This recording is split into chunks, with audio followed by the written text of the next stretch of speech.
이게 아마 미국, 중국을 우리가 늘 얘기하다 한국을 보면 좀 모자란 것 같은데 분명히 모자랍니다 지금. 그런데 유럽과 일본의 지금 현 주소를 봤을 때는 우리가 괜찮은데 결국은 뇌는 잘하지만 그럼 몸을 누가 할래? 라는 부분이 아마 중국 기업에 하기는 많이 어려울 거고요. 결국 대안으로서 한국은 굉장히 좋은 포지션을 갖고 있다. 그리고 한국이 이 좋은 시기를 놓치기 전에 결국은 우리는 빠른 속도로 가야 된다. 맥설라이언스가 산업통상부 가지만 여기는 굉장히 많은 로봇 회사들이 지금 포함이 돼 있고요. 정말 오랜 시간 맥설라이언스 제가 머물면서 얘기를 나눴는데 중국 로봇을 보고 굉장히 많은 분들이 각성을 하신 것 같아요.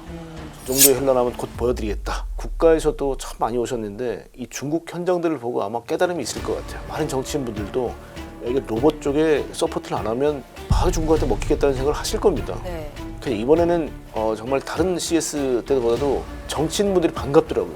좀 봐주셨으면 좋겠다 이거를. 이번에 굉장히 낯선 조인트가 있었어요. 뭐냐면 현대자동차가 인수한 보스턴 다이내믹스가 엔비디아의 서포트를 받으면서 또 경쟁자인 구글 딥마인드하고 손을 잡아요. 그래서 현장에서 어떤 얘기들이 많았냐면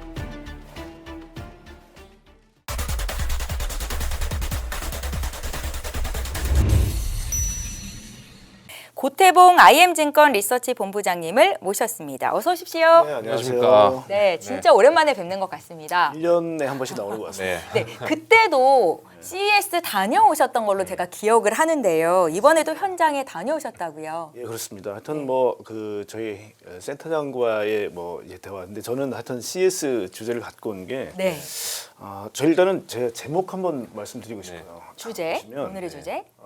여기 잘 아시는 이제 현대자동차가 인수했던 보스턴 다이내믹스 아틀라스가 있고요. 네. 제목을 정할 때 되게 고민 많이 했어요. 왜냐하면 작년 CS에서 결국은 생성형 AI, 그다음에 에이전틱 AI 다음에 이어서 피지컬 AI가 굉장히 뜰 거다라고 얘기를 전시장에 했는데 진짜 떴습니다. 그래서 이 피지컬 AI에 전부 다 올인하고 있다라는 주제를 정했고요. 특히 기술이 몸을 갖게 된 순간이다. 그게 CS 2026에서 많이 목도가 됐다. 사실 이게 저희가 오늘 드리고 싶은 핵심 메시지고요. 두 진행자분께서 지금 말씀하셨던 게 왜 대한민국만 계속 오르지? 라는 부분이 네. 아마 지금 드리는 말씀에 상당히 녹아있지 않을까라고 생각을 합니다. 그래서 저는 그 CS를 갔다 오기 전에 저희 이제 IM증권에서는 늘 처음에 인트로를 해요. 작년에 어떻게 했냐면 네. 미중의 기술 패권 전쟁이 한참 진행 중일 때 CS가 열렸다라는 부분이었고요.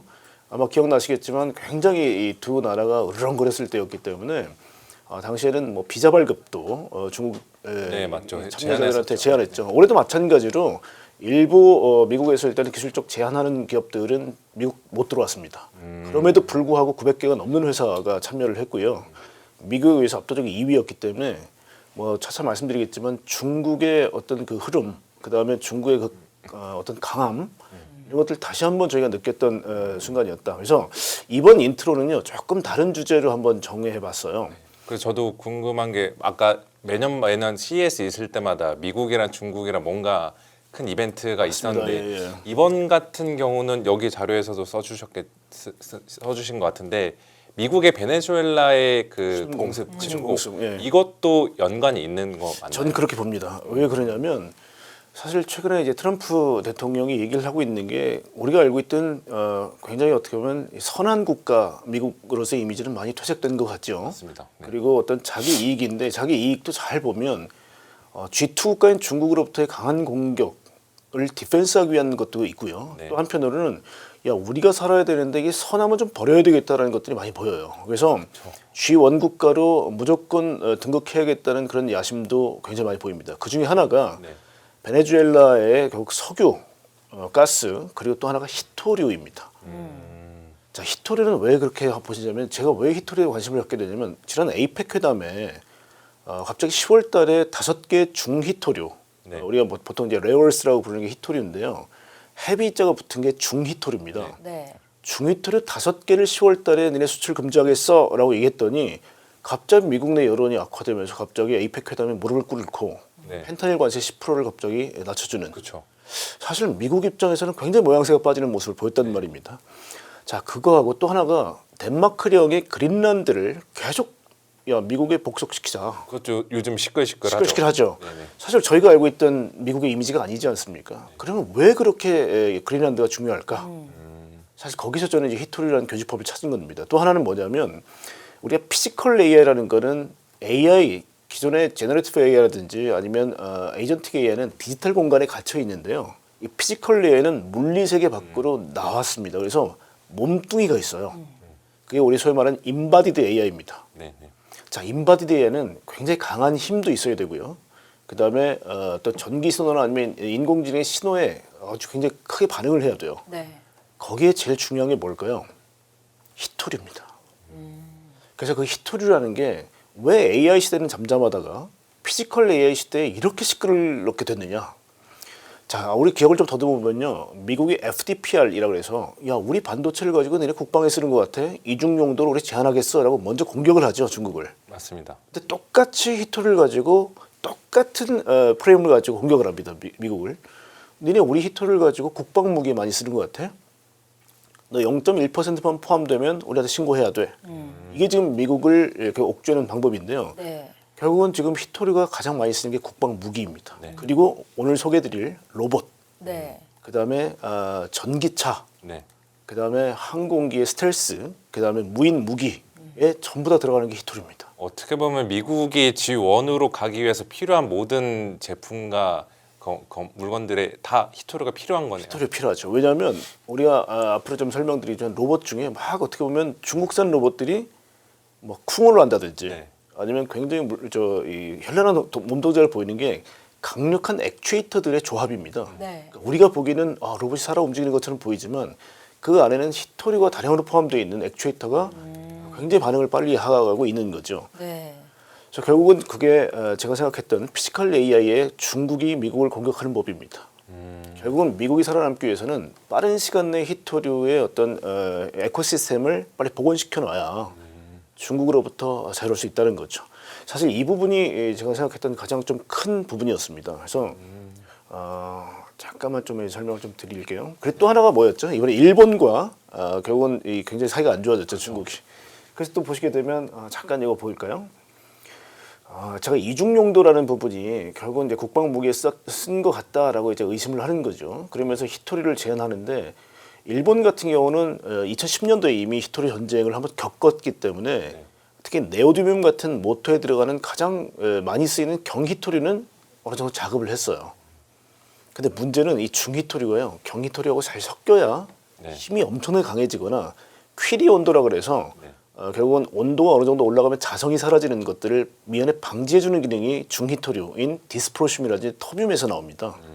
이런 것들을 제한하겠다 그랬더니 바로 비상이 걸리죠. 이런 것들이 특히 자유진영 국가들인 미국이나 일본이 굉장히 당황해하는 거고요. 앞으로 한국이 미국에서 야, 우리 이 물건 좀 만들어줘. 뭐 잘 아시는 것처럼 안드릴 같은 것도 아시죠? 네네. 무인 무기를 한국이 대신 만들어주는 뭐 이런 것들에도 굉장히 많은 히토리가 들어갑니다. 그래서 중국이 거의 90% 이상을 장악하고 있는 중히토류를 네. 우리가 얼마나 원활하게 수급받느냐가 약간 얘기했던 인바디데이의 바디를 만들어주시는 조건이 되는 거죠. 그래서 한국은 외교를 굉장히 잘할 필요가 있습니다. 그렇죠. 중국과. 미국에다 의존할 수밖에 없는데 그런데 네. 말씀하신 거 들어보면은 미국이 원하는 것들 본인들 우리나라가 만들어 주려면은 결국에는 중국에게 맞습니다. 손을 벌려야 되고 되게 어려운 입장에 있네요. 이게 그래서 보면은. 외교적인 굉장히 많은 이 경험치나 이런 것들이 필요한 때입니다. 그래서 사실 한국이 지금까지는 참 잘하고 있는데 앞으로 이런 흐름을 계속 이어갈 수 있을지는 한번 저희 고민을 좀 해봐야 될 부분인 것 같고요. 자, 그럼 잠깐 요거는 이제 기술하고 연결해서 좀 설명드릴 테니 잠깐만 이거 보여주시죠. 자, 보시면 이 네오디뮴이 가장 많이 들어가는 게 바로 전기차 모터이고요. 보시게 되면 일반 페라이트 자석에 비해서 이론적으로는 자성이 10배에서 15배가 강합니다. 네. 지금 보시게 되면 로봇이 어떻게 이 물리 법칙을 딛고 결국 공중 제비를 돌까? 또 하나는 자동차의 제로백이라고 그러죠. 제로부터 엑셀, 풀 엑셀 확 밟았을 때 굉장히 빠른 속도로 가는 네, 거예요. 100km 가는데 몇 초 걸리는지. 근데 모델 S 플레드라든지 최근에 나오는 중국 자동차를 보면요, 2초 안쪽으로 들어갑니다. 예전에는 하이퍼카라 그래서 30억이 넘는 차만 가능했던 이 속도거든요. 중국이 그 정도의 성능을 내는 차를 만들고 있는 게 있는 데는 히토류의 강력한 저거도 서포트가 있다라는 거죠. 그러니까 말씀드렸지만 이 어렵지만 좀 디스프로슘이라든지 터뷴이라든지 사마리움 같은 딱 듣기만 해도 어려운 네. 이 중히토류는 중국 말고는 만들기 참 어려운 중히토류입니다. 이게 왜냐하면 200단계의 연속 추출 공정인데요. 굉장히 방사능이 많이 나와요. 네. 만드는 동안. 그래서 이거는 결국 선진국들, 특히 이제 ESG를 강조하는 선진국에서는 만들기 어렵습니다. 그래서 중국 말고는 사실은 굉장히 험하고 좀 이제 어떻게 보면 좀 이 인체에 많이 해로운 네. 이런 중기토를 만들기 어렵죠. 그래서 중국에 대한 의존도가 굉장히 높다라고 네. 볼 수가 있습니다. 자, 또 하나 보실까요? 앞으로 이제 보셔야 될 로봇 쪽을 보시게 되면 이동부라는 게 있고요. 네. 보통 우리가 이제 이 로코모션이라고 해서 이동부가 있고요. 위로 가시면 작업부, 매니플레이션이라는 작업부가 있습니다. 작업부에서 제일 중요한 게 뭘까요? 인간의 손처럼 파지를 하거나 터치를 하거나 하는 이 손의 힘인데 보시게 되면 이 손가락에 들어가 있는 이 작은 마이크로 모터는 대부분 다 히토류가 반드시 필요합니다. 그래서 앞으로 로봇은 이 히토류를 얼마나 결국 공급할 수 있는지가 핵심이 된다는 거죠. 자, 그래서 또 하나는 뭐냐면 이번에 굉장히 이 CES에서 하나의 또 획기적인 게 뭐냐면 텍타일 센서라고 그래서요. 인간은 촉각이 굉장히 발달되어 있죠. 네네. 근데 로봇 같은 경우는 쇳덩어리이기 때문에 촉각이 없죠. 그래서 손가락 끝에 이 텍타일 센서를 붙이는데요. 이게 자기장의 미세한 변화를 읽었을 때 가능합니다. 여기 또 뭐가 들어갈까요? 히토류. 히토류. 네. 그래서 앞으로 모든 그리고 또 센서도 마찬가지고 우리가 라이다라고 불리는데도 뭐가 들어가냐면 이터비움이라는 또 히토류가 들어갑니다. 그래서 히토류라는 게 피지컬 AI의 몸뚱이를 만드는 데는 정말 필수불가결한 요소다. 그래서 본격적인 피지컬 AI가 시작되기 전에 중국이 미리 히토류를 가지고 세계를 길들이고 있는 거죠. 네. 그러면 미국 입장에서는 그린란드라든지 아니면 베네수엘라의 풍성한 히토류를 획득하고 싶은 욕심이 있겠죠. 그러면은 결국에 AI 미국과 중국의 AI 패권 경쟁을 전쟁에 비유하면은 히토류는 그냥 총알 실탄이네요. 이거 없으면 아무런 경쟁을 할 수 없는 그런. 이렇게 보는 거죠. 그러니까 뇌 관련돼서는 미국이 반도체를 공격을 했죠. 네. 그러니까 결국은 중국 로봇이 현란하게 쿵을 하지만 머리가 나쁘다라고 지금 다 얘기하는 부분이 이 반도체의 컴퓨팅 파워라든지 네. 반도체가 지금 구하기 어렵죠. 중국 입장에서는. 반대로 그러면 강력한 몸에 힘을 가지려면 중국의 히토류와 센서의 민감도도 역시 히토류죠. 그럼 중국이 많이 공급을 안 해주면 미국 입장에서도 멈추게 됩니다. 특히 국방 무기는 앞으로 뭐 드릴 말씀이 많은데 네. 국방 무기는 정말 히토류의 어떤 보고입니다. 네. 예를 들면 우리가 이번 러우 전쟁 때 있었던 결국 이 위성 네. 레오라고 그러죠. 로우 얼스 오빗이라고 해서 저궤도 위성 같은 경우는요. 전부 다 ISL이라는 광통신을 가지고 연결이 돼요. 여기도 히토리가 반드시 들어갑니다. 그래서 이게 중국이 딱 끊는 순간 최첨단 무기들이나 이런 것들은 전부 다 정지가 되는. 그래서 역시 중국은 몸뚱이를 가지고 공격을 했다. 그래서 이게 피지컬 AI 시대는 AI는 미국이 먼저 선빵으로 공격을 했고요. 네. 그 다음에 피지컬 몸뚱이를 가지고는 중국이 반격을 했다. 이렇게 볼 수가 있는 거죠. 그래서 그 사이에 그러면 제3국가들은 어떻게 해야 되느냐. 중국으로부터 히토리를 원활하게 공급받고 그 다음 미국으로부터 제품을 오다를 받는 네. 결국 그 중간 위치를 점해야 되기 때문에 실용적인 외교가 반드시 필요하다는 겁니다. 근데 이게 미국이나 중국 입장에서는 너 그 박쥐처럼 양쪽에 라인 타지 말고 우리 라인으로 확실히 와 이렇게 요구할 수 있지 않을까? 있지만 제 생각에는 몸이 없는 피지컬 AI는 불가능하겠죠. 그럼 미국 입장에서도 결국 미국은 G2 국가의 당사자이기 때문에 어려움이 있겠지만 결국은 한국의 우방이 원활하게 히토를 공급받아 준다면 아마 본인들 입장에서 나쁘진 않을 겁니다. 그래서 일본 같은 경우는 방향을 한쪽으로 조금 무게 중심을 두다가 이번에 사실 이제 히토류 이 전쟁의 일단 당사자가 돼버린 거고요. 네네네. 한국 입장에서는 원활하게 일단 히토를 공급받을 필요가 있겠다. 박쥐라는 표현을 주셨지만 저는 실용 외교라는 표현으로 말씀 좀 드리겠습니다. 그래서 자 조금 다시 한번 보시면요. 자 최근 이번에 어떤 저도 깜짝 놀란 게 이 놀스홀에 중국 로봇이 굉장히 많았습니다. 근데 여기서 보시면 로봇이 이렇게 그러니까 어떻게 보면 비상을 해서 지금 발차기를 하고 있죠. 날라차기인가요? 저는 처음에 이게 합성인 줄 알았어요. 근데 실제로 제가 보니까 진짜로 날아다닙니다. 이게 결국 뭐냐면 물리법칙은 저 영상이 나오네요. 와.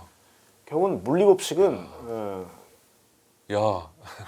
어느 정도 중력을 이겨낼 수 있는 저 힘이 그렇죠. 필요한 거잖아요. 네. 맞습니다. 저도 이 로봇을 보고 야, 이거 뭐 동영상으로 살리는 거 아닐까 싶은데 모든 청중이 보는 앞에서 보여줍니다. 그래서 이걸 봤을 때 야, 이 중국의 로봇의 어떤 현란함은 히토류를 원활하게 구할 수 있습니다. 여러분 히토류가 왜 그러냐면요. 중국의 내수 가격하고 수출 가격은 굉장히 큰 차이가 납니다. 네. 작년에 이제 이트리움이라는 중위토리 같은 경우는 10월달에 단속을 하자마자 약 4,400%가 튑니다. 그래서 중국 내수 가격과 수출 가격이 엄청나게 괴리를 벌이는 거죠. 그럼 그 얘기가 무슨 얘기겠습니까? 가성비입니다. 네. 중국산 로봇은 굉장히 저렴하게 만들 수 있지만 해외에서 만드는 로봇은 굉장히 비싸진다는 거죠. 4,400% 오른 오른 가격으로 가격으로 만들어야 만들어야 되니까 비쌀 말이죠. 수밖에 없는 거죠. 근데 말씀드렸지만 요소의 모터라든지 아니면 센서에 히토리가 들어가기 때문에 굉장히 중요하다라는 거죠. 그래서 그게 제가 일단 인트로로 말씀드린 부분이 결국 이런 부분이고요. 결국은 미국과 중국이 결국은 피지컬 AI 시대가 되면요, 이 로봇이 국방, 그다음 산업, 네. 공장, 제조 모든 쪽에 영향을 미칠 텐데요. 그래서 결국은 최근에 중국의 다크 팩토리에 대한 고민도 많이 하고 있는 거죠. 다크 팩토리가 어떤 의미일까요? 다크 팩토리는 말 그대로 사람이 없어도 되기 때문에 불을 꺼도 된다, 소등을 해도 된다는 얘기입니다. 결국은 24시간 동안 가동되는 무인 공장을 우리가 다크 팩토리라고 보통 얘기를 하고요. 결국 24시간 동안 쉬지 않고 공장이 돌아간다면 제조 능력은 탁월하다는 얘기겠죠. 그래서 미국 입장에서는 제조업이 굉장히 붕괴되어 있는, 즉 러스트벨트로 대표되는 제조업이 끝난 국가이기 때문에 중국의 이런 강력한 제조 능력은, 자 예를 들면 국방 로봇을 만들어서 만약에 대량 생산을 한다. 30만 대군, 100만 대군 대량 생산하면 할 수 있겠죠. 가능한데. 드론도 역시 저희가 스와밍이라고 해서 드론이 결국은 군집 비행을 하면서 공격을 하는 거, 전부 다 대량 생산의 결과입니다. 결국 이 다크 팩토리는 나중에 국방과도 직결된다. 이 피지컬 AI 시대는. 그러다 보니 결국 한국의 위상, 지금 이제 주가가 왜 올라가냐, 네. 뭐 이런 말씀 많이 주셨지만 한번 볼까요?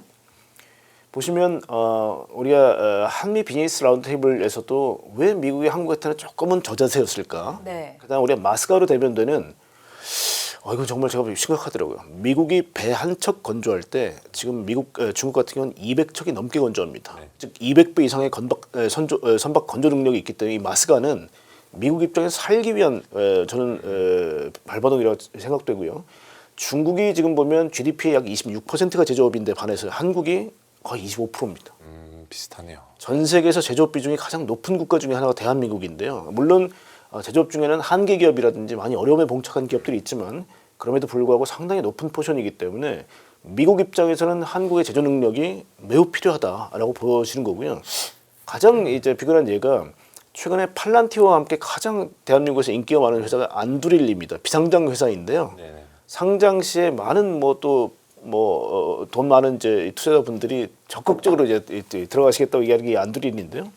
안두릴 코리아가 만들어졌고요. 이건 무인 무기를 만드는 미국의 아마 차세대 미래의 어떤 전투 체계를 갖추는 기업인데요. 대한항공이 언맨드 에어리얼 시스템 UAS를, 네. 그다음에 HT 현대가 USB 언맨드 서피스 베슬이죠. 수상정.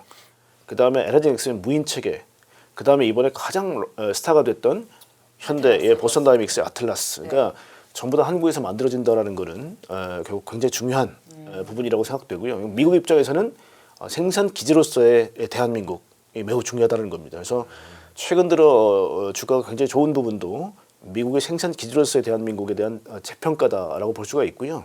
그래서 저희가 사실 서두가 되게 길었습니다만은 우리 깐부회동이라고 불리는 어떤 의도가 있었던 거죠. 왜냐하면 이번 CES는요, 이 깐부회동의 이 건배의 짠 하는 소리가 결국 어떤 결과가 나오는지를 보고 온 자리였다고 봅니다. 왜냐하면 제일 중요한 게 피지컬 AI. 네. 그다음에 또 엔비디아가 자동차 쪽에 오픈소스로 배포하겠다는 알파마요라는 게 있고요. 로봇 쪽에서는 최근 들어 하여튼 엔비디아가 굉장히 많은 시스템들을 갖추고 있습니다만은 이번에 보스턴 다이내믹스의 아틀라스에는 엔비디아의 아마 제슨 토르라는 시스템이 장착되게 될 겁니다. 그래서 이 부분이 로봇, 자동차, 반도체 공급 모든 면에서 의미가 있었다. 그래서 미국의 제조 공장으로서의 한국, 이게 저희가 인트로로 생각했던 부분입니다. 이거 보니까 약간 다시 국뽕이 좀 차오르는 이런 게 있고, 아까 말씀하신 대로 미국 입장에서는 한국이 중국한테 히토류를 공급받는 거에 대해서는 오히려 더 반길 만한 일이겠네요. 충분히 제조 공장 활용할 수 있으니까. 일단 중국 입장에서도 사실 이제 물론 이제 이 공급을 계속 해야 되는데 수요가 없으면 그것도 문제겠죠. 그래서 네. 어느 정도는 자유진영에도 판로를 좀 열어놔야 되겠죠. 그런 부분들이 아마 지금 중국 입장에서도 한국과는 좀 친분을 유지하는 이유가 아닐까라는 생각을 합니다.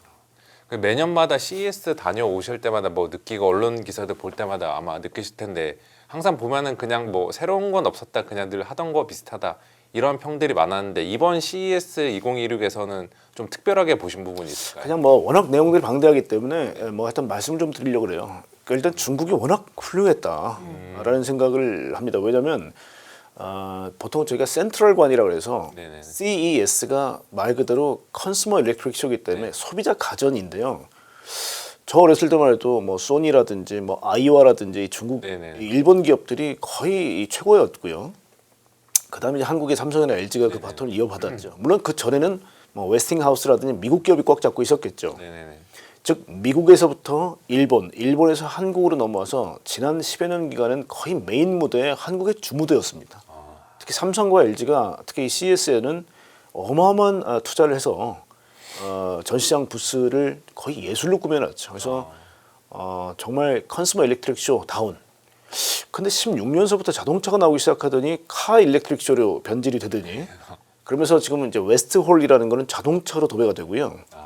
센트럴홀은 결국은 여기서 굉장히 순위 경쟁이 가파르게 이루어졌습니다. 근데 이번에는 삼성이 처음으로 센트럴홀에서 빠져나옵니다.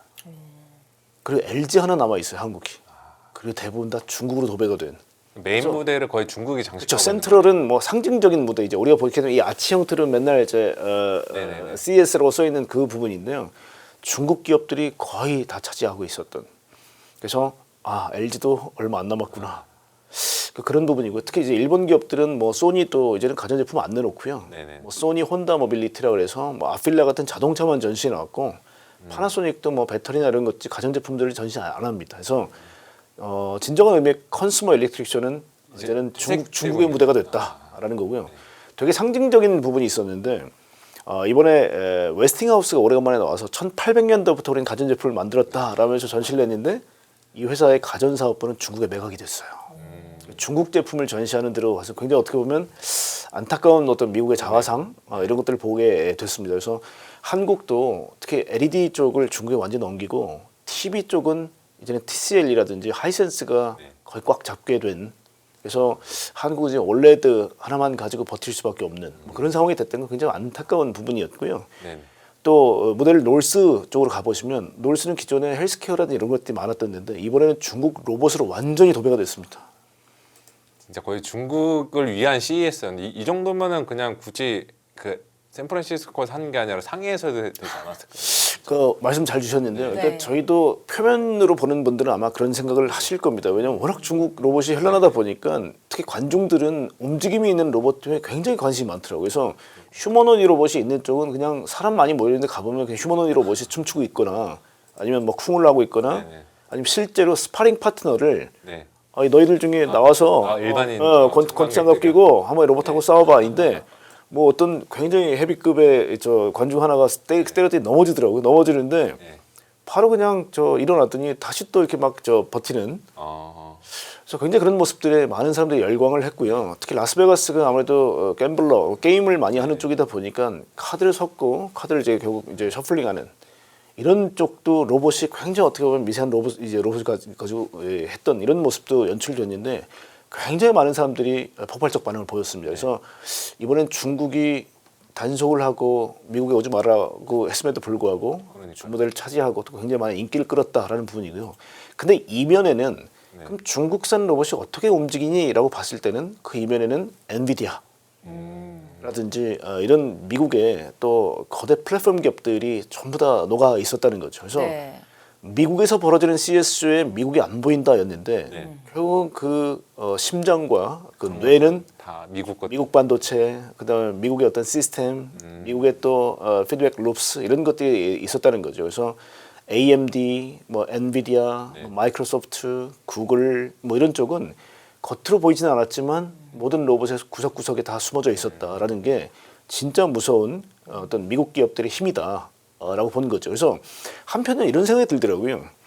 미국 기업들이 쭉 깔려 있는데 한국과 일본과 유럽과 중국 기업들은 미국의 플랫폼 속에서 아니 풀스택 속에서 겉껍 헛되게만 만들고 있는 건 아닌가라는 생각 들더라고요. 두뇌는 미국이 다 하고 그렇죠. 이제 몸뚱아리는 중국을 중심으로 다른 맞습니다. 제조업 국가들이 하고. 그러니까 왜 M7이 작년 뭐 재작년 할 거 없이 그렇게 쉼없는 상승을 보였는지를 충분히 알 수 있는 대목이었고요. 지금은 피지컬 레이의 바디가 어떻게 보면 이제 결국 두각을 나타내는 시기다 보니 한국의 현대나 삼성이나 많은 기업들, 특히 우리 방산 기업들 이런 쪽에 계속 올라오는 이유도 결국 그런 이유가 아닌가 싶고요. 그 인사이트 정략을 간단히 좀 말씀을 좀 드릴까 봐요. 그래서 저희가 중국 말씀을 좀 한참 드렸는데 글로벌 G2의 패권 전쟁 중에 중국의 국가 자본주의는 어떤 거냐면 중국보다 싸게 만들기는 불가능하다. 이거는 이제는 전부 다 인정해야 될 부분입니다. 그러면 중국의 모든 시장을 허락하고 나면 한국은, 미국은, 일본은 이런 문제가 남게 됩니다. 그러다 보니 미국 시장 자본주의가 이상하게 트럼프가 되면서 인텔을 뭐 국가 소유로 일부 넣는다든지 맞죠. 이런 것들은 결국은 더 이상 중국하고 싸워서 이길 수 없기 때문에 얼라이언스나 이 어떤 뭉치는 모습들이 나타나는 겁니다. 그래서 이 부분은 굉장히 저희가 주목을 해야 되는 거고 특히 중국 제조 2025 지난 10년 동안 제조업에서 쌓은 이 노하우하고 이 특히 가성비라든지 밸류 체인의 넓이 이거는 정말 범접할 수가 없는 수준입니다. 자, 그럼 생각해 보시죠. 전기차의 배터리와 모터, 로봇의 액추에이터와 배터리, 리튬이라든지 아니면 히토리를 가지고 만든 부분인데 이거의 가격의 썸은 다른 국가가 과연 중국보다 싸게 만들 수 있을까요? 단가 못 맞추고. 못 맞춥니다. 그러다 보니 미국이 이 아직 테리토리 경계를 정해서 너는 이쪽에서 나오지 마.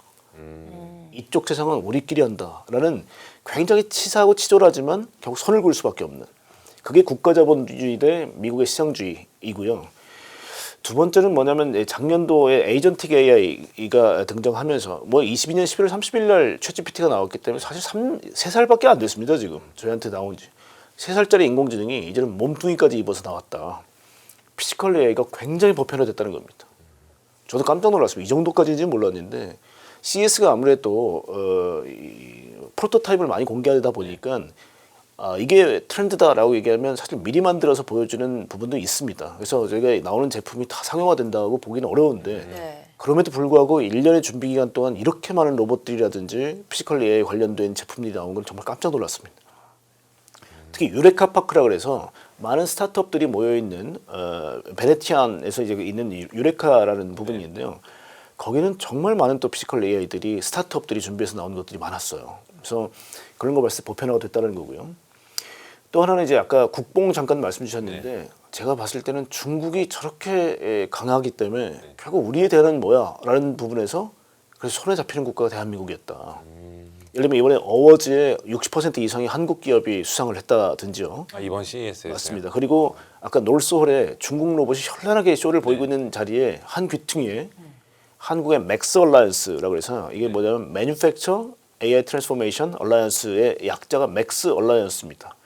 산업통상부가 한국의 로봇 회사들 다 모아서 한국의 어떤 합쳐진 힘을 한번 과시하는 자리였는데 로봇은 조금 투박했어요. 사실은 왜냐하면 중국 로봇의 워낙 현란함에 비하면 되게 투박했는데 묵묵히 일하는 로봇들을 보여줬어요. 그래서 어떤 혹자는 야 중국산 로봇은 저렇게 뭐 재주는 잘 넘는데 막상 팔이 없거나 손이 없거나 산업 현장에서 사용할 수는 없는 수준일 수도 있다. 그렇죠. 근데 그렇게 저희가 폄하하기는 어려운 게 뭐냐면 아까도 잠깐 말씀드렸지만 로코모션이라는 게 뭐냐면 이동부, 그다음 작업부가 결국 따로따로 만들어지는데 이게 결합되는 과정이 있습니다 지금. 그래서 우리가 미국 로봇을 보시게 되면 특히 이제 테슬라의 옵티머스나 아니면 피규어 제로 3라든지 최근에 이제 뭐 세계 손을 가지고 있는 아틀라스 같은 경우는 제주를 넘으면서도 작업이 되죠. 이 두 개가 같이 되는 로봇이 그렇게 많지 않습니다. 근데 중국은 이 덱스트러스, 이 손만 봤을 땐 매우 정교하게 만든 애들이 많은데 이 두 개를 연결하게 되면 컴퓨팅 파워가 엄청나게 든다든지 그다음에 연산량이 급증을 하게 되기 때문에 결국은 이 부분을 생략을 하는 거죠 지금. 결국은 이 도킹되는 과정이 있기 때문에 저희가 앞으로 로봇에 대해서 잘 보실 때 이 로봇이 걷고 뛰고 현란한 움직임을 보이되 결국은 손에 아주 미려한 움직임까지 같이 되는지를 한번 보시면 로봇의 수준이 어디까지 왔는지를 알 수 있습니다. 그래서 그런 면에서는 중국이 몸을 제어하는 굉장히 많은 알고리즘과 노력을 들였지만 수작업을 하기는 아직까지는 좀 모자라다. 대한민국은 자신의 이제 다리로 걷는 애들이 없어요 지금. 근데 이제 몸뚱 위에서는 오히려 위에서는 이제 움직이고 중국보다 있는 나은 거죠. 그렇죠. 기술을 보이고 그렇죠. 있다. 네. 그래서 그게 결국 한국도 이제는 로코모션, 즉 이동부에 대한 신경을 좀 써야 될 때다. 그래서 아마 LG전자가 내놓은 클로이 같은 로봇은 마치 이제 로봇 청소기처럼 굴러다니는데 손으로 일단은 빨래를 뭐 갠다든지 뭐 건조기에다 넣는다든지 하는 행위들을 하는 거는 작업부에만 신경을 쓰고 이동부는 굉장히 간단하게 만든 형태이죠. 네. 그렇고요. 그래서 많은 로봇들이 이 이동부를 좀 간단하게 만들고 작업을 좀 복잡하게 만드는 작업들을 하고 있는데 네. 결국은 이번에 가장 스타가 됐던 아틀라스 같은 경우는 그 두 개를 같이 해결하고 있는 거죠. 센터장님 보시기에 그 보스턴 보스턴 다이나믹스. 다이나믹스의 그 차세대 아틀라스는 중국 기술 굴기와 비교했을 때 좀 견뎌볼만 했을까요? 근데 가격이 매우 비쌉니다. 그래서 이제 현대자동차가 얘기했던 게 뭐냐면 양산형 아틀라스를 내놨죠. 네. 네. 양산형 아틀라스는 보시는 것처럼 훨씬 더 이 메카닉이 간단하게 생겼습니다. 간단하게 생겼고 3만 대 정도를 대량 생산을 하겠다는 겁니다. 그렇기 때문에 단가를 좀 낮출 수가 있겠죠. 네. 그리고 현대자동차의 자회사인 현대모비스가 액추에이터를 만든다든지 그다음에 또 범현대가인 HL 만도가 액추에이터를 만든다든지 하는 부분이 아마 대한민국 내에서 밸류체인을 어느 정도 만들어가려는 뭐 그런 노력들이라고 보시면 될 것 같고요. 특히 이번에 중국이 많이 좀 모자라는 부분 중에 하나이기도 하지만 이번에 굉장히 낯선 조인트가 있었어요. 뭐냐면 현대자동차가 인수한 보스턴 다이나믹스가 엔비디아의 서포트를 받으면서 또 경쟁자인 구글 딥마인드하고 손을 잡은. 네, 맞죠. 그래서 현장에서 어떤 얘기들이 많았냐면 야 우리가 모르긴 몰라도 엔비디아는 GPU를 쓰고 결국 컴파일러를 쿠다라는 언어를 쓰는데 아니 이 구글은 TPU라는 반도체를 쓰고 텐서플로우 같은 것들을 쓰는데 이 이질적인 것들이 만날 수 있는 거야? 라는 많은 걱정들이 나왔어요. 겉으로는 우리가 막 박수를 치고 환영을 했지만 근데 내면을 잘 보니까 작년 9월 달에 이미 엔비디아와 구글 딥마인드가 손을 잡고 라이브러리를 만들었어요. 이게 무슨 얘기냐면 탑다운은 엔비디아가 잘하는데 바텀업은 구글 딥마인드가 월등히 잘하더라는 거예요. 무슨 얘기냐면 우리가 모조라라는 게 있습니다. 이 모조라라는 게 뭐냐면 로봇을 학습시키는 어떤 툴들인데요. 구글이 딥마인드가 갖고 있는데 아마 이번에 아틀라스가 공장에서 자동차 부품들을 확 날리는 모습을 보셨을 거예요. 그게 엔비디아가 했을 때 잘 못하더라는 거예요. 근데 구글이 들어오고 나서 그러면 현란하게 작업을 한다는 거예요. 네. 그러면 이 작업하는 파트를 엔비디아의 병렬 컴퓨터인 GPU가 연산을 해서 가상세계에서 만들고 네. 얘들을 전부 다 모아만 준다면 굉장히 공장에서 하는 다양한 일들을 라이브러리에 저장할 수 있겠죠. 이 두 개가 같이 되면서 현대자동차가 이제는 공장에서 아틀라를 실제 사람과 섞어서 쓸 수 있는 그런 상황이 된 거죠. 그래서 아마 미국 공장에서는 이 양산형 아틀라스가 한 28년서부터는 생산에 직접 투입돼서 만들 수 있을 것 같습니다. 그래서 아까 말씀드렸지만 움직임도 있고 그 다음에 작업도 할 수 있는 뭐 그런 형태가 더 아마 발전된 형태로 나오지 않겠나 싶고요.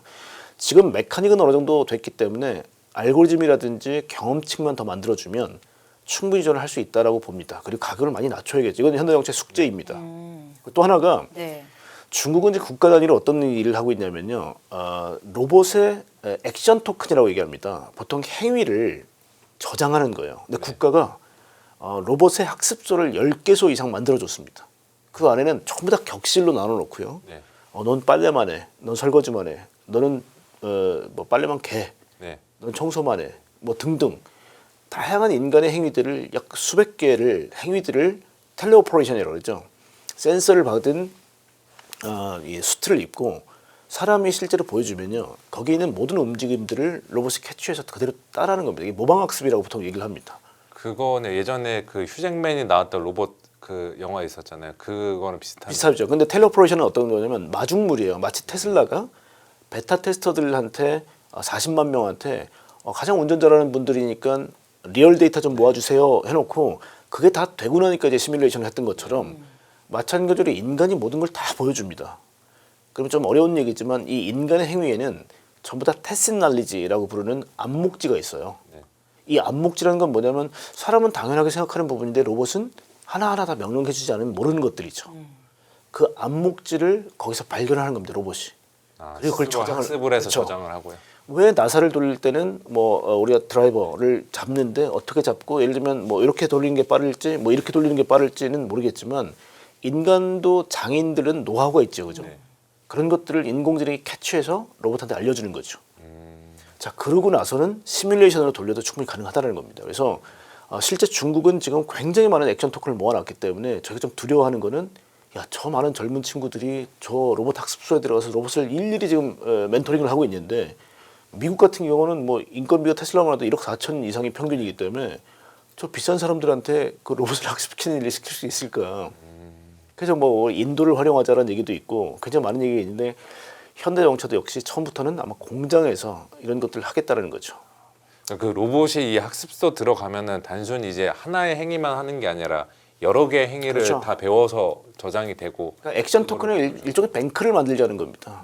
그래서 특히 이제 이번에 나온 에지봇이라는 중국 로봇이 있는데요. 에지봇 월드라는 쉽게 말하면 액션 토큰의 뱅크를 만들었고요. 오픈 소스로 다 공개를 합니다. 우리 로봇을 쓰는 분들은 전부 다 행위들을 다 저장해 주세요. 그러면 더 똑똑하게 만들어 드릴게요. 그래서 OTA, 오버 디 이어로 다시 뿌려주는 거죠.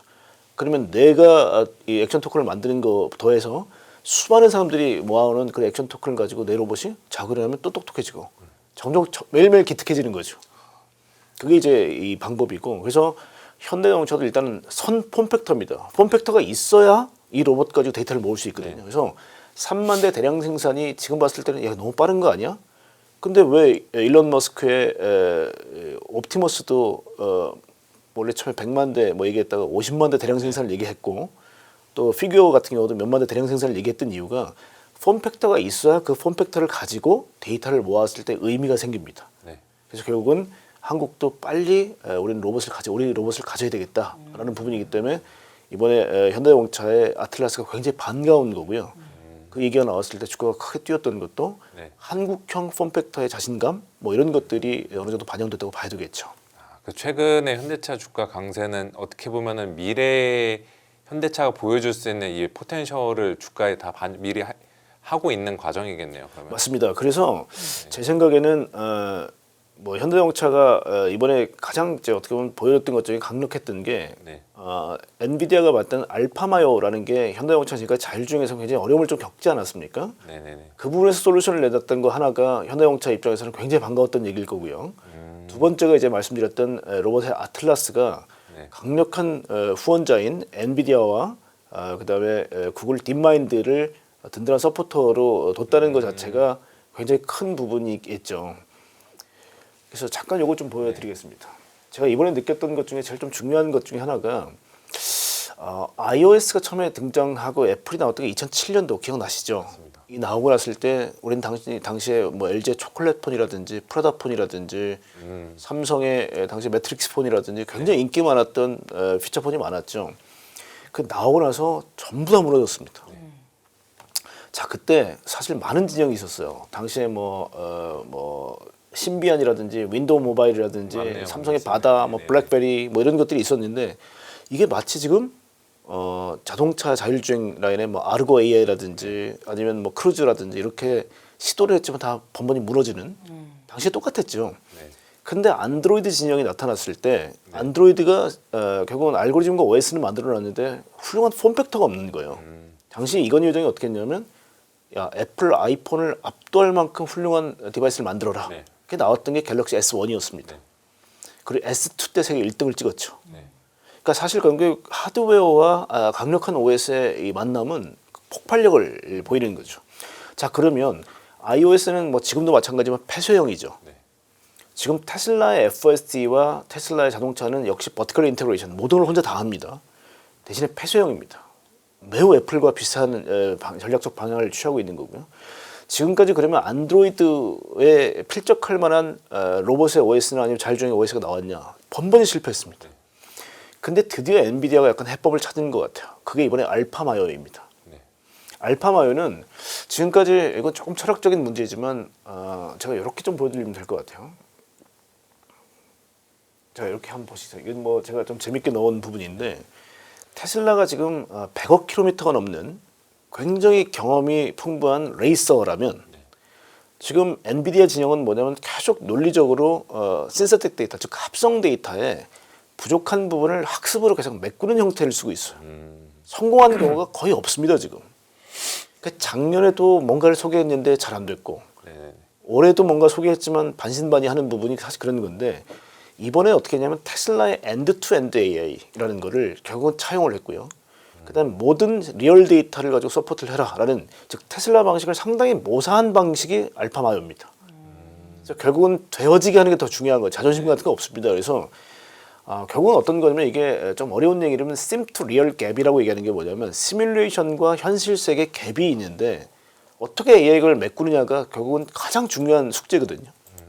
이 부분을 메꾸는데 알파마요가 이번에 굉장히 많은 시스템들과 또 알고리즘을 할애했다는 겁니다. 그래서 이 부분이 지금 벤츠 CLA라는 자동차에 첫 접목되고 26년도 1분기에 나올 겁니다. 올해. 네네. 근데 그래봐야 벤츠 CLA는 되게 비싼 차예요. 네. 글로벌 15만 대밖에 못 만듭니다. 그래서 뭐 전 세계 다 쪼개져 봐야 굉장히 개체가 작기 때문에 데이터는 모으기 어려울 것 같아요. 그래서 현대자동차가 굉장히 큰 몫을 담당할 것 같다. 그래서 이게 뭐 포드나 GM이나 이런 미국 내 차량들보다는 업체들보다는 한국을 택한 이유가 그런 이유에서 맞습니다. 왜냐하면 기술에 대한 이해도가 있어야 되고요. 특히 전기차가 어떻게 보면 이제 몸의 바디를 중심을 이루어야 됩니다. 그래서 이번에 엔비디아하고 이제 얘기했던 것들 중에 하나 또 GPU 5만 개가 들어오겠죠. 네네네. 결국은 우리가 뇌에 해당되는 거는 우리 되뇌 피질만 있다고 똑똑해지지는 않죠. 네. 우리 25년이라는 학습 과정을 인류가 축적해놨던 지식을 우리가 배워야 똑똑해지죠. 네. 마찬가지로 클라우드라든지 이런 뭐 학습에 관련돼 있는 이 GPU 어떤 데이터 센터가 필요하기 때문에 이것들이 다 구비된 상태에서 학습이 되어야 이 자동차가 똑똑해지는 거죠. 그래서 아마 삼성 갤럭시 S1, 2가 했던 역할을 지금 현대자동차가 하지 않으면 엔비디아 입장에서도 해결이 안 됩니다. 그러니까 엔비디아 입장에서 상당히 현대자동차가 지금 왜냐하면 벤츠하고는 이미 2040년까지 배타적 합의를 냈어요. 지금 벤츠하고 손잡은 게 올해가 아닙니다. 한참 됐습니다. 근데 해결을 못했거든요 지금까지. 그렇기 때문에 벤츠의 뭐 물론 이제 CLA를 우리가 좀 기대는 하고 있지만 아마 제 생각에 현대자동차에 훨씬 더 많은 개체, 대량 생산 능력 여기 기아까지 포함하게 되면 굉장히 많아 거의 800만 대가 넘는 자동차가 1년에 나오기 때문에 아마 여기서 현대자동차의 역할이 마치 삼성의 갤럭시와 매우 흡사할 거다. 자, 오늘 제가 시간이 제한되기 때문에 그러면 로봇의 아틀라스, 미국의 어떻게 보면 대표 선수 중에 하나가 옵티머스, 그다음에 피규어, 아틀라스. 이건 뭐 한국이 소유하고 있는 미국 회사라고 봐야죠, 그죠?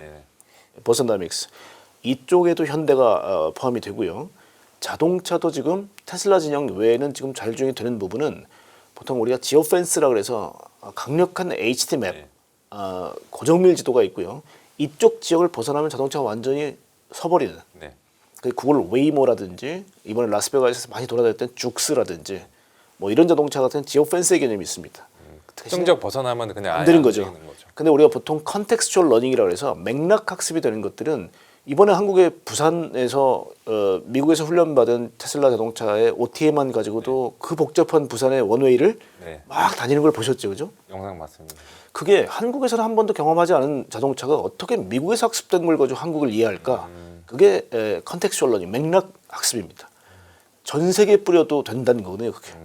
결국 그 방식은 겉으로는 자율주행이 다 비슷해 보이지만 상업적 목적이라든지 아니면 굉장히 많은 스프레드 아웃 퍼뜨려야 되는 경우에는 이 맥락 학습이 안 되면 안 되는 거죠. 그래서 그 엔드 투 엔드 A라는 게 결국은 어딜 내놔도 인간처럼 행위를 한다는 부분이거든요. 그래서 이게 테슬라가 일단 압도적이고요. 이 뒤를 따라가는 노력 중에 엔비디아가 이번에 만든 알파마요는 이걸 따라가는 마치 안드로이드 같은 역할을 할 거다라고 저희 보고 있는 거죠. 그 맥락, 그 컨텍스트 그게 결국 그 테슬라 FSD 영상 보니까 매드맥스 모드 같은 게 있는데 그것도 바로 맞습니다. 예, 그렇죠. 매드맥스는 조금 더 용감하게 달리는 거죠. 그렇죠. 그런 거가 엔비디아. 그래서 이번에 이 알파마요가 현대자동차에는 또 굉장히 부스트업 엔진이 됐다라고 보시면 될 것 같아요.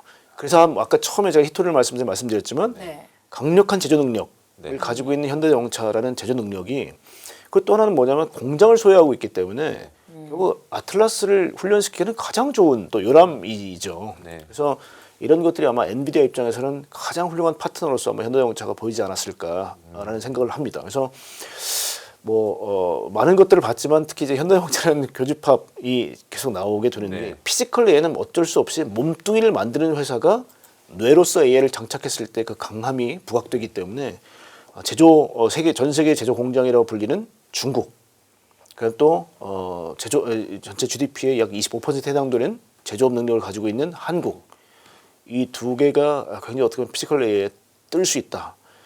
그리고 아까 맥설라이언스 잠깐 말씀드렸죠. 네네. 맥설라이언스가 산업통상부 같지만 여기는 굉장히 많은 로봇 회사들이 지금 포함이 돼 있고요.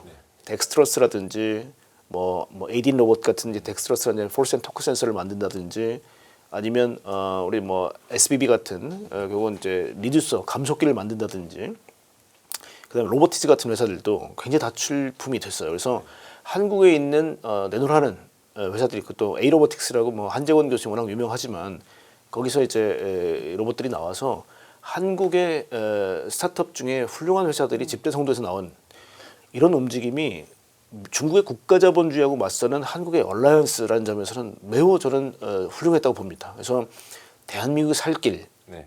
보면 이런 맥설라이언스도 굉장히 저는 권장할 만한 움직임이 아닌가. 그 제가 아마 이 방송에 예전에 한참 많이 나왔을 때 늘 했던 얘기가 제가 나오면 어벤져스 얘기를 해드렸어요. 이건 외계인의 침공이다. 네. 이거는 대한민국 기업들끼리 삼성, LG, 뭐 현대 할 거 없이 전부 다 힘을 합쳐야 된다는 말씀을 연합전선 구축해서 대응해야 된다. 2017년부터 저는 뭐 계속 말씀드렸던 건데 그게 지금 일어나고 있는 거거든요. 그래서 대한민국이 이제는 뭐 비로소 깰 때가 좀 됐고요. 그게 아마 지금 주가지수 4,700까지 만드는 강력한 원동력이 되지 않았나라고 생각하고요. 이게 아마 미국, 중국을 우리가 늘 얘기하다 한국을 보면 좀 그래도 우리는 좀 모자란 것 같은데 분명히 모자랍니다 지금. 그런데 유럽과 일본의 지금 현주소를 봤을 때는 우리가 괜찮은데? 한국이 더 상대적으로 우위에 있다. 위에 있습니다. 저는 그렇게 봅니다. 그래서 이게 제 생각에는 미국이 아까도 말씀드렸지만 뭐 마이크로소프트니 구글이라든지 많은 기업들이 수면에 있었지 겉으로 드러나지 않는다는 말씀을 드렸죠. 이번에 키노트를 어딜 가도 전부 다 파트너라고 소개되는 거 보면 뭐 AMD 리사수가 나온다든지 아니면 젠슨 황이 나와서 야 나는 훌륭한 친구야라든지 아니 겉표면의 키노트는 다 달랐는데 출연자들은 다 똑같아요. 다 미국의 빅3 그 M7의 기업들이었다는 거죠. 그래서 결국은 뇌는 잘하지만 그럼 몸을 누가 할래?라는 부분이 아마 중국 기업에 하기는 많이 어려울 거고요. 또 트럼프 역시도 아마 그것들은 허락하지 않을 겁니다. 맞습니다. 결국 대안으로서 한국은 굉장히 좋은 포지션을 갖고 있다. 그리고 한국이 이 좋은 시기를 놓치기 전에 결국은 우리는 빠른 속도로 가야 된다. 왜냐하면 뭐 유럽이라든지 일본이 각성하기 전에 지금은 저희한테 분명히 기회가 주어진 게 맞거든요. 굉장히 빨리 달려야 된다는 생각이 들고요. 특히 저희가 많은 제조 산단들이 있죠. 네. 산단들이 지금까지는 레거시라고 해서 막 무너지고 있었지만 이제는 피지컬 AI라는 새로운 어떤 프레임에서는 이 제조업이 다시 부각받을 수도 있는. 그러니까 우리가 다 죽었던 방산들 다 일어났죠. 그렇죠. 이렇게 일어날 줄 몰랐죠. 조선도 모든 조선에 있는 인부들, 작업자들이 근로자들이 전부 다 반도체 공장 짓는 데 가서 사람 없다고 난리였지 않습니까? 이렇게 화려하게 부활할 줄 알았습니까? 어디? 이런 것들이 아마 대한민국에 다시 한번 올라오는 뭐 그런 것들이 아니었나 싶고요. 하여튼 CES에서 중국과 한국은 뭐 정말 이 보기 좋은 사실 어떻게 보면 그런 모습들을 보였던 게 피지컬 AI 관련돼서는 이 두 개 국가는 분명히 한번 짚고 넘어가야 되는. 그리고 미국 입장에서는 당연히 우방인 한국이 훨씬 더 이용 가치라든지 이건 파트너십으로서의 가치가 있는 국가임은 분명히 틀림없습니다. 그래서 그런 것들이 아마 이번에 좀 느낀 점이 아닌가 싶습니다. 생각 돌이켜 보면은 그 깐부회동 전까지는 저희가 주식시장에서 늘 프라이싱을 해오고 기대해왔던 거는 미국이 필요한 산업은 우리나라에서 방산과 조선이라 이 두 개만으로 생각했는데 최근 2달 동안에는 거기에 이제 큰 틀에서는 피지컬 AI 그리고 약간 섹터 측면에서는 자동차라는 게 새롭게 추가가 된 걸로 보면 되겠네요. 그렇습니다. 그래서 현대자동차도 사실 시가총액이 많이 밀려 있었죠. 그죠? 그런데 그럼에도 불구하고 하여튼 이번에는 제대로 특히 지금 보면 이제 현대자동차가 미래 먹거리로 했던 게 자율주행, 로보틱스, 이제 UAM 요 세 개였는데 UAM을 제외하고는 지금 2개는 이번에 확실히 부각됐죠. 그래서 UAM도 나중에 한번 기대를 해보면 지금 뭐 아마 열심히 준비하고 계실 텐데 그것들이 어떻게 될지 나중에 한번 지켜보시면 될 것 같습니다. 우리나라에 있는 그 수많은 많은 스타트업 로봇 기업들도 미래가 있다라고 이렇게 좀 판단을 해봐도 좋을까요?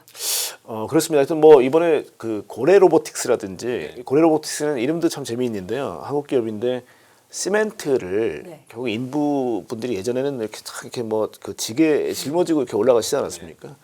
요즘 최근에 이제 피지컬 AI가 컴패니언, 즉 동료로서의 AI라는 얘기도 이번에 메인 주제 중에 하나였어요. 근데 보니까 이게 재밌는 게 이 시멘트 포대를 갖고 올라가는 로봇을 만들었는데 이게 정말 큰 도움 되겠더라고요. 굉장히 높은 하중을 견디면서 올라가는 로봇인데 뭐 이런 로봇들도 한국에서 일단 내놨고요. 그래서 아마 정말 필요한 현장에서 쓰는 로봇들일 거고요. 한국도 이번에 이제 뭐 에이딘이라든지 로보티즈라든지 이런 회사들이 굉장히 이번에 현란한 움직임들을 많이 보였어요. 그래서 제 생각에는 그 현장 분들하고 많이 얘기를 나눴거든요. 네. 정말 오랜 시간 맥솔란에서 제가 머물면서 얘기를 나눴는데 중국 로봇을 보고 굉장히 많은 분들이 각성을 하신 것 같아요. 저 정도의 현란함은 곧 보여드리겠다. 멋있네요. 이게. 이거 이런 얘기를 하더라고요. 상대방의 심장을 떼서라도 붙여줄 정도로 우리가 얼라이언스가 됐다. 그 얘기는 뭐냐면 일단 중국 업체의 저런 공습에 내가 살겠다고 나만 하기에는 답 안 나옵니다. 그래서 아마 이 부분은 저 회사에서 봤더라도 아마 어느 정도 규격화되고 통일된 로봇들이 나오지 않을까라는 좀 생각을 하고요. 아마 이번에 국가에서도 참 많이 오셨는데 이 중국 현장들을 보고 아마 깨달음이 있을 것 같아요. 많은 정치인분들도 야, 이게 로봇 쪽에 서포트를 안 하면 바로 중국한테 먹히겠다는 생각을 하실 겁니다. 네. 그래서 이번에는 정말 다른 CS 때보다도 정치인분들이 반갑더라고요. 좀 봐주셨으면 좋겠다 이거를. 이거는 이제 국가 단위로 국가단위다. 주도해야 되는 맞습니다. 산업이죠. 예, 그래서 이번에 뭐 우리 성장 펀드 150조도 네. 저는 대한민국이 거의 영끌을 해서 만들어낸 돈이라고 생각합니다. 이번에 만약에 실패, 왜냐면 대한민국이요. 지금 미국이 R&D가 국가와 민간 합쳐서 약 1000조 원 정도가 되고요. 지금 중국이 4조 위안이니까 800조입니다. 200원 정도 환율 고려하면 한국이 100조가 좀 안 돼요. 네. 이 상황에서 150조라는 업도발 R&D거든요. 이거는 메인트런스 R&D가 아닙니다. 네네.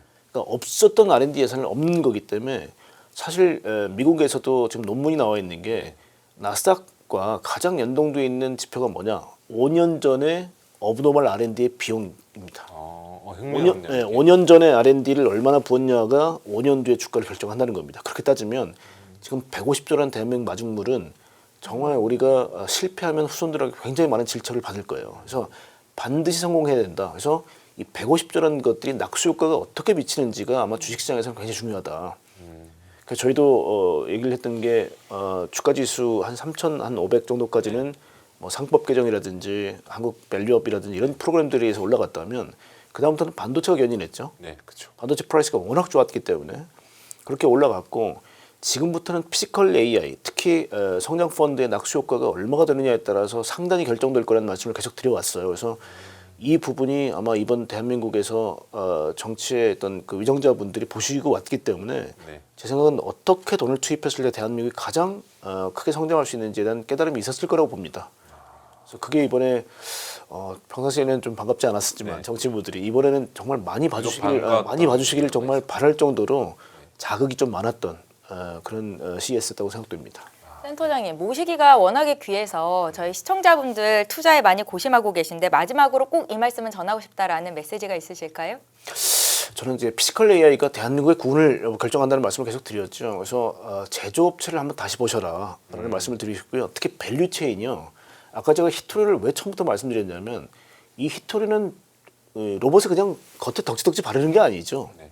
다 부품의 형태로 들어가기 네. 때문에 실제로 대한민국에 부품 만드시는 분들도 이 히토리가 어떻게 공급되는지에 관심이 별로 없어요. 저는 매우 중요하다고 봅니다. 그래서 부품단의 밸류체인들을 좀 공부하셔라. 예를 들면 로봇도 뜯어보면요. 겉으로는 뭐 이 로봇 예쁘다, 뭐 네. 완성도 높다지만 뜯어보면 액추에이터가 수십 개가 들어가 있는, 즉 이 모터 덩어리입니다. 네. 네. 액추에이터라는 게 모터하고 리듀서하고 리듀서하고 밑에 있는 엔코더 이 세 개가 결합된 형태거든요. 이런 부품을 만드는 회사. 이번에 HL 만도도 출자표를 던졌습니다. 네. 그리고 현대 모비스도 출자표 던졌죠. LG 전자도 우리가 지금까지 세탁기라든지 에어컨에 있는 모터를 제일 잘하는 업체 중에 하나가 출자표 던졌죠. 굉장히 바람직한 현상입니다. 이 피지컬 AI 생태계에 있는 부품사들이 막 늘어나고 있거든요. 이런 것들 저는 좀 보셔야 된다라는 생각이고요. 그래서 로봇을 구성하는 부품들이 어떻게 이루어졌는지, 뭐 로보티즈의 뭐 예를 들면 저희 그 액추에이터도 한번 보셔야 될 것 같고요. 그래서 많은 기업들의 부품들을 한번 눈여겨 볼 게 앞으로 로봇 산업은 인류 역사상 가장 큰 인더스트리가 될 거라는 예측들이 많습니다. 자동차가 전후방 연관 사업이 합쳐서 6,000조 정도 됩니다. 네. 근데 로봇은 1경이 넘을 거라고 추정을 해요. 그러니까 인류 역사상 가장 큰 인더스트리거든요. 그럼 여기에 밸류 체인들을 공부하는 거는 아마 장기 투자하시는 분들은 반드시 해야 될 숙제다. 저는 이렇게 봅니다. 네, 투자의 관점에서까지 어떻게 풀어가시는지 의견을 들어봤습니다. 지금까지 고태봉 IM증권 리서치센터 본부장님과 함께했습니다. 말씀 잘 네, 들었습니다. 고맙습니다. 네.